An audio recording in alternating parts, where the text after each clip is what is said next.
Saudara, dapur SPPG di Desa Karanggondang, Karanganyar, Kabupaten Pekalongan berisi relawan yang 70%-nya adalah kaum milenial dan Gen Z. Salah satu gen milenial, Darwini, yang juga menjadi koordinator pemorsian, menyatakan senang diberikan kesempatan untuk menjadi relawan di SPPG untuk memenuhi gizi anak-anak. Meskipun berbeda generasi, namun mereka kompak dalam bekerja sama dan memberikan inovasi baru sehingga membuat suasana dapur SPPG di wilayah ini terasa lebih berwarna. Darwini juga menambahkan tidak pernah ada kendala bekerja dengan relawan yang umurnya jauh lebih muda darinya. Aku sebagai koordinator pemorsian. Tugasnya itu memastikan tempat nasi dan tutupnya itu sudah tersedia. Terus juga memastikan bahan-bahan seperti nasi, susu, atau buah-buahan itu terpenuhi semua sampai dari pertama pemorsian sampai akhir itu nggak ada kekurangan. Kalau misalkan ada kekurangan, kita juga selalu sebelum selesai pemorsian kita sudah konfirmasi sama ahli gizi. Ya dinamikanya kita buat enjoy aja. Kalau saya kan udah ibu-ibu ya, pasti kita menyesuaikan aja sama yang Gen Z-nya itu biar kita itu sejalan sepemikiran, dia juga biar kerjanya itu enak. Dan saudara, saat ini kita sudah bergabung dengan Kepala Badan Gizi Nasional, Dadan Hindayana, melalui sambungan virtual untuk membahas pemenuhan gizi anak Indonesia yang menjadi hak-hak anak-anak kita. Selamat sore Pak Dadan. Selamat sore Mas Resdi. Baik, Pak Dadan, kita bahas soal pemenuhan gizi. Saya mulai dari bagaimana Badan Gizi Nasional mendefinisikan makan bergizi dalam konteks pemenuhan gizi spesifik untuk anak Indonesia di berbagai rentang usia, Pak Dadan. Iya, tentu saja kita melakukan pemenuhan gizi dan disesuaikan dengan tahap perkembangan masing-masing penerima manfaat. Dan itu disesuaikan dengan peraturan yang sudah dibuat oleh pemerintah, terutama Kementerian Kesehatan, di mana angka kecukupan gizi masing-masing tahap penerima manfaat harus terpenuhi. Yang kedua, tentu saja komposisi gizinya juga harus sesuai sehingga bisa dihasilkan menu dengan gizi seimbang. Dan itu penting sekali, terutama dengan penerima manfaat mulai dari ibu hamil, ibu menyusui, anak balita, serta seluruh anak sekolah dari PAUD sampai tingkat SMA dan serta sekolah keagamaan lain. Dan ini penting untuk mengintervensi 1000 hari pertama, terutama untuk menghasilkan tingkat kecerdasan anak-anak. Dan kemudian ketika anak tumbuh secara fisik dari usia 8 sampai 18 tahun, kita harus penuhi juga angka kecukupan gizi dan komposisi gizi seimbangnya agar mereka bisa tumbuh dengan fisik yang kuat, ya, tubuh dengan tubuh tinggi yang optimal, sehingga kita bisa menghasilkan generasi mendatang yang cerdas karena 1000 hari pertamanya kita intervensi, dan pertumbuhan fisiknya juga optimal karena pada saat usia pertumbuhan kita intervensi dengan gizi seimbang. Oke, bicara kecerdasan anak, Pak Dadan, ini kita bicara juga aspek kognitif, kesehatan fisik, lalu produktivitas sang anak juga. Nah, dalam konteks pemenuhan gizi secara spesifik, bagaimana yang optimal melalui inisiatif ini berkontribusi langsung pada peningkatan kualitas sumber daya manusianya atau SDM di Indonesia di masa depan, termasuk yang saya sebutkan tadi dalam aspek kognitif, kesehatan fisik, dan juga produktivitas anak-anak? Ya, kecerdasan itu ada dua faktor, ya, faktor internal dan eksternal. Internal itu adalah genetik, itu juga penting. Tetapi kemudian genetik saja tidak cukup karena pada dasarnya dia harus dipasok dengan nutrisi komposisi gizi yang memungkinkan organ-organ berkembang dengan sangat baik, sehingga dia kemudian mendapatkan asupan yang memungkinkan dia bisa berkembang otaknya. Dan kecerdasan ini dibentuk utamanya pada 1000 hari pertama kehidupan. Oleh sebab itu maka kita selalu mengintervensi dan mengutamakan intervensi anak mulai dalam kandungan sampai dia 2 tahun di luar kandungan. Dan ini kita fokuskan untuk menghasilkan anak-anak dengan generasi yang cerdas ke depan. Dan saya kira ini hal yang sangat penting. Setelah itu baru kita maintain mereka agar tetap mereka bisa fokus, bisa memenuhi kebutuhan gizinya, bisa konsentrasi dengan baik, dan terutama ketika masa pertumbuhan kita sokong dengan gizi seimbang agar pertumbuhan fisiknya optimal. Oke, tadi Pak Dadan sudah sedikit menyinggung soal intervensi gizi. Tapi intervensi gizi kunci apa yang menjadi prioritas utama dalam inisiatif ini Pak Dadan? Kelompok anak mana saja yang menjadi sasaran utama saat ini? Dan bagaimana strategi penjangkauan untuk memastikan akses yang adil terhadap gizi yang baik, khususnya di daerah 3T ya, terdepan, terluar, tertinggal Pak Dadan? Ya, Mas Radit harus tahu bahwa penduduk Indonesia yang masih tumbuh ya, masih 6 orang per menit, 3 juta per tahun, dan masih akan tumbuh mencapai 324 juta di tahun 2045. Nah, sekarang bukan masalah pertumbuhannya, tetapi berasal dari kelompok mana anak-anak ini berasal. Dan kita sudah tahu sekarang bahwa anak-anak ini mayoritas adalah lahir dari orang tua yang pendidikan rata-ratanya 9 tahun. Bahkan di Jawa Barat itu hanya 8,8 tahun, artinya rata-rata lulusan SD. Demikian juga di Jawa Tengah 8,01.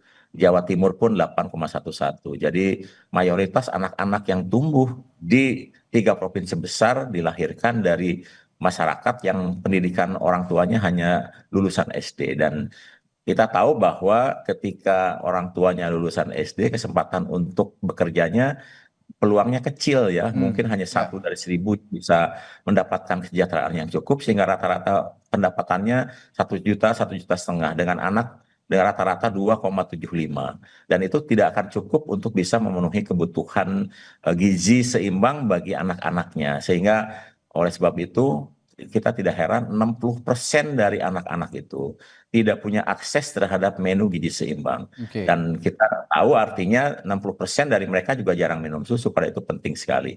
Dan oleh sebab itu Pak Presiden mengatakan makan bergizi adalah langkah strategik, karena kita harus intervensi mereka dengan gizi seimbang agar mereka bisa tumbuh cerdas dan fisiknya kuat sehingga tumbuh sehat. Dan kita tahu bahwa masa kecil yang sehat itu akan menjamin pada masa dewasa dia memiliki produktivitas tinggi dan memiliki kesempatan untuk menghasilkan pendapatan yang cukup untuk hidupnya. Dan ketika di masa tuanya produktif, masa dewasanya produktif, dipastikan dia akan menghasilkan generasi penerus yang jauh lebih baik dibandingkan ketika dia tumbuh. Nah, sebaliknya, anak yang sakit atau kurang tumbuh baik, dia memiliki kesempatan yang kecil untuk produktivitas tinggi, dan itu tentu saja akan menghasilkan generasi juga yang kurang produktif. Jadi makan bergizi ini sebenarnya untuk mengintervensi seluruh anak Indonesia, dan terutama dari kalangan-kalangan yang rata-rata dilahirkan dari orang tua yang hanya pendidikannya rata-rata 9 tahun. Dan Mas Ade harus tahu itu tidak hanya di daerah terpencil, Ya. justru anak terbesar yang mengalami stunting dan produktivitas tinggi menghasilkan keturunan itu ada di 3 provinsi besar, yaitu Jawa Barat, Jawa Tengah, Jawa Timur. Sehingga tidak heran ada 2 juta stunting, anak-anak stunting dari 3 provinsi ini.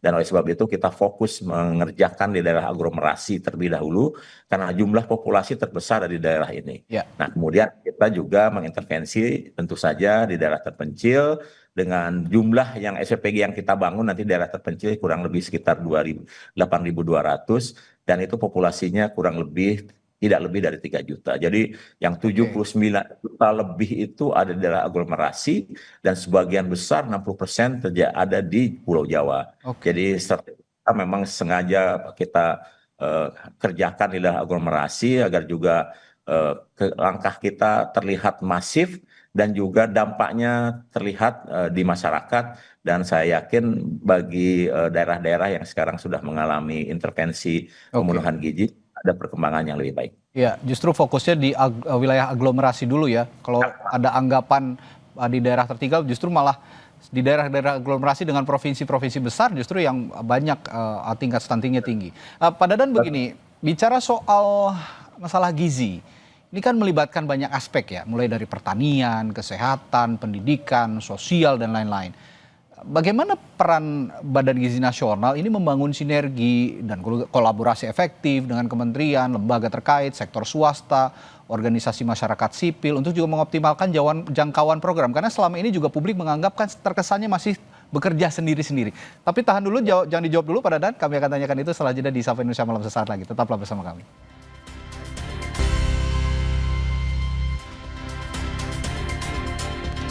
Kita kembali lanjutkan perbincangan kami bersama Kepala Badan Gizi Nasional Dadan Hindayana yang masih membahas soal pemenuhan gizi optimal dalam program makan bergizi gratis. Pak Dadan, tadi saya singgung soal masalah gizi yang melibatkan banyak aspek ya. Ini kan banyak yang terlibat mulai dari sektor aspek pertanian, kesehatan, pendidikan, sosial dan lain-lain. Bagaimana Badan Gizi Nasional ini membangun sinergitas juga antar lini, antar kementerian misalnya lembaga, sektor swasta, organisasi masyarakat sipil untuk juga mengoptimalkan jangkauan program karena selama ini publik sepertinya menganggap ini masih bekerja sendiri-sendiri begitu Pak Dadan.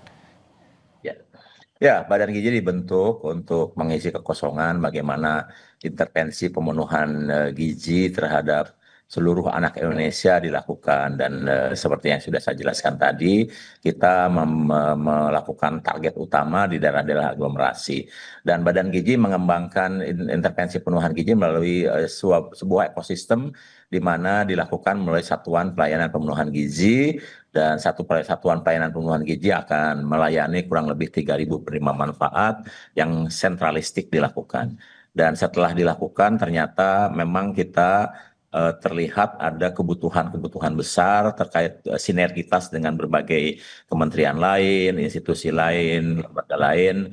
Oleh sebab itu maka kemudian juga sudah dikeluarkan Perpres ya yang terbaru mana ada tim koordinasi dan itu kemudian masing-masing kementerian, lembaga, institusi melakukan tupoksinya masing-masing pada bidangnya masing-masing. Badan Gizi fokus pada intervensi pemenuhan gizi, pelaksanaan, kemudian melakukan intervensi dan pembangunan SPPG seluas-luasnya, dan kemudian pengawasan dilakukan oleh Kementerian Kesehatan, BPOM, kemudian Dinas Kesehatan dan Kementerian Dalam Negeri. Kebutuhan rantai pasok tentu saja ini jadi ranah tupoksinya Kementerian Pertanian untuk makan dan pertanian, sementara untuk perikanan kan menjadi tupoksinya Kementerian Kelautan dan Perikanan. Sementara untuk intervensi terhadap balita ya ibu hamil menyusui kita bekerja sama dengan Kementerian Kependudukan dan Pembinaan Keluarga, kemudian dengan Kementerian Pemberdayaan Perempuan dan Perlindungan Anak. Kita bekerja sama bagaimana agar calon-calon ibu ini bisa kita didik terutama untuk pendidikan sebelum mereka menikah dan punya anak, selain juga kemudian melakukan pemberdayaan secara ekonomi agar mereka bisa berdaya juga di masyarakat. Kemudian dengan Kementerian Koperasi, Kementerian Desa ini UMKM penting karena rantai pasok secara kelembagaan merupakan tupoksinya kementerian tersebut ya, baik dalam koperasi, BUMDes maupun UMKM, dan tentu saja dengan TNI, Polri, kemudian lembaga masyarakat lagi seperti misalnya organisasi kemasyarakatan seperti Muhammadiyah, NU, Kadin, ABJI dan lain-lain, semuanya sekarang ikut terlibat dalam program makan bergizi ini karena masing-masing memiliki tugas pokok fungsi masing-masing dan saya kira sinergitas ini harus kita jalin agar program ini bisa berjalan dengan baik seperti diketahui. Untuk bisa memberikan intervensi pemenuhan gizi maka kita butuh bahan baku. Bahan baku ini 99% adalah produk-produk pertanian. Jadi memang kita harus bekerja sama erat dengan kementerian lain, lembaga lain dan juga institusi lainnya. Baik. Pak Dadan, begini, dalam perjalanannya program MBG ini kan tidak terhindar dari berbagai kendala dan tantangan, mulai dari dugaan keracunan anak-anak sekolah, lalu juga ada dugaan makanan yang sudah tidak layak santap karena sudah terlalu lama dan basi. Ini kan tantangan-tantangan terbesar yang dihadapi dalam implementasi program di lapangan. Sejauh ini bagaimana Badan Gizi Nasional melakukan evaluasi penyesuaian strategi, misalnya midterm review, untuk memastikan program ini tetap relevan dan juga efektif dan terhindar dari yang saya sebutkan tadi? Ya, alhamdulillah sampai sekarang kita sudah bisa membentuk 17.600 satuan pelayanan pemenuhan gizi di 38 provinsi, di 509 kabupaten, dan 7.022 kecamatan. Dan sebagian besar alhamdulillah berjalan sesuai dengan yang diharapkan, meskipun masih ada beberapa hal yang harus kita improve, dan beberapa kejadian yang puncaknya pada bulan Oktober dan sekarang jauh menurun karena kita sudah banyak belajar di lapangan. Contoh di Yogyakarta itu ya, Kareg atau kepala regional di sana melarang 2 komponen bahan baku untuk digunakan dalam program makan bergizi yang Oke. kemudian teridentifikasi itu salah satu penyebab makanan itu cepat basi. Nah, ketika 2 komponen itu yaitu santan dan sambal dihilangkan dari komponen bahan baku, alhamdulillah Oke. tidak pernah ada lagi kejadian yang tidak diharapkan. Hmm. Jadi kemudian kita belajar banyak, kita melakukan continuous improvement, mulai dari penurunan jumlah penerima manfaat, karena awal-awal kita SPPG-nya masih sedikit, agar penerima manfaat lebih cepat, maka kita bolehkan setiap SPPG melayani 4.000. Nah, sekarang kita batasi maksimal 3.000, itu pun kalau memiliki juru masak yang terampil. Kalau tidak memiliki juru masak yang terampil itu hanya boleh 2.500. Nah, kemudian kita lengkapi juga dengan beberapa alat uji seperti rapid test ya, seperti yang dilakukan di SPPG Polri, dan dengan demikian kualitas bahan baku dan juga kualitas hasil masakan bisa deteksi secara cepat. Misalnya di SPPG Polri itu sudah menemukan ada anggur yang mengandung sianida tinggi, dan itu Oh, oke. kita menghindarkan dari keracunan akibat bahan baku. Dan itu sekarang rapid test kita wajibkan di setiap SPPG PPG. untuk menguji kualitas bahan baku, dan juga hasil masakannya juga harus dites kembali apakah nanti mengandung bahan-bahan yang akan mengganggu kesehatan penerima manfaat. Oke. Kemudian aspek higienis kita juga mewajibkan seluruh SPPG sekarang untuk menggunakan alat sterilisasi food tray karena jumlahnya besar, masif, digunakan berulang, dan itu akan lebih baik kalau memiliki alat sterilisasi food tray. Oke. Dan yang paling penting juga kualitas air ya. Kualitas air dari daerah ke daerah ini berbeda. Hasil penelitian Kementerian Kesehatan menunjukkan 50% gangguan pencernaan akibat air yang mengandung E. coli. Nah, kemudian kita minta kepada seluruh SPPG kalau masak itu harus menggunakan air yang sudah tersertifikasi, baik itu dalam kemasan maupun air isi ulang yang dengan peralatan yang sudah tersertifikasi. Oke. Nah, itu langkah-langkah yang kita lakukan, termasuk juga kita secara rutin sekarang melakukan pembinaan, pelatihan untuk para penjamah makanan di Sabtu Minggu, Baik. agar mereka terupdate secara kualitas. Baik.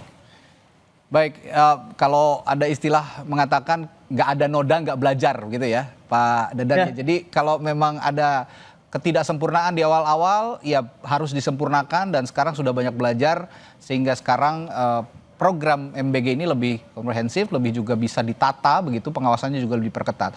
Kalau begitu, terakhir begini Pak Dadan, strategi spesifik yang harus dicapai dalam 1 tahun hingga 2 tahun ke depan. Kalau ini kan tahun pertama banyak permasalahan, itu masih bisa dianggap wajar. Tapi kalau tahun kedua masih ada permasalahan, nah ini yang harus dipertanyakan. Makanya harus ada target-target yang harus dipenuhi. Pemenuhan gizi anak, lalu langkah-langkah inovatif yang harus diambil. Kira-kira apa yang akan diambil untuk mengakselerasi pencapaian target-target itu, Pak Dadan? Ya, kita sekarang paralel untuk mempercepat penambahan jumlah penerima manfaat dengan penambahan jumlah satuan pelayanan pemenuhan gizi. Secara paralel kita melakukan grading atau assessment terhadap satuan pelayanan pemenuhan gizi dengan bekerja sama dengan ID Survey. Seluruh SPPG yang ada ini sekarang sudah dievaluasi dan kemudian diakses apakah kualitasnya masuk ke grade A, grade B, grade C, dan sudah dilakukan. Dan ini saya kira akan mendorong seluruh satuan pelayanan pemenuhan gizi memiliki kualitas infrastruktur dengan layanan optimal. Dan saya yakin dengan adanya grading ini, kualitas layanan termasuk juga kualitas makanan yang akan dihasilkan oleh satuan pelayanan pemenuhan gizi akan semakin baik.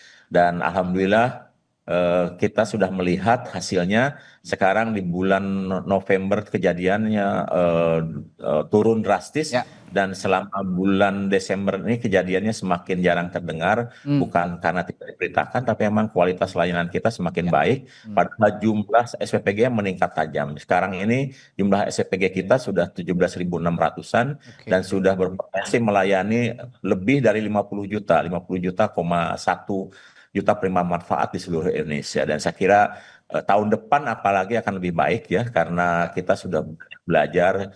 Mas Radi harus tahu bahwa belum pernah ada program seperti ini di Indonesia dan kita melakukannya sekarang dengan cepat. Dan kita belajar cepat, kita belajar kejadian-kejadian sehingga continuous improvement selalu kita lakukan. Baik, ini yang perlu dijaga bersama. Program ini harus diakui memang program yang baik untuk terutama untuk anak-anak, sehingga jangan sampai pengawasannya juga kendur, jangan sampai juga pelaksanaannya juga tidak tertata, sehingga kedepannya perwujudan Indonesia emas untuk anak-anak Indonesia bisa segera terwujud. Terima kasih Ketua atau Kepala Badan Gizi Nasional Pak Dadan Hidayat telah berbincang bersama kami di Sapa Indonesia Malam. Sampai jumpa lagi Pak, selamat malam. Mas Hadi, terima kasih.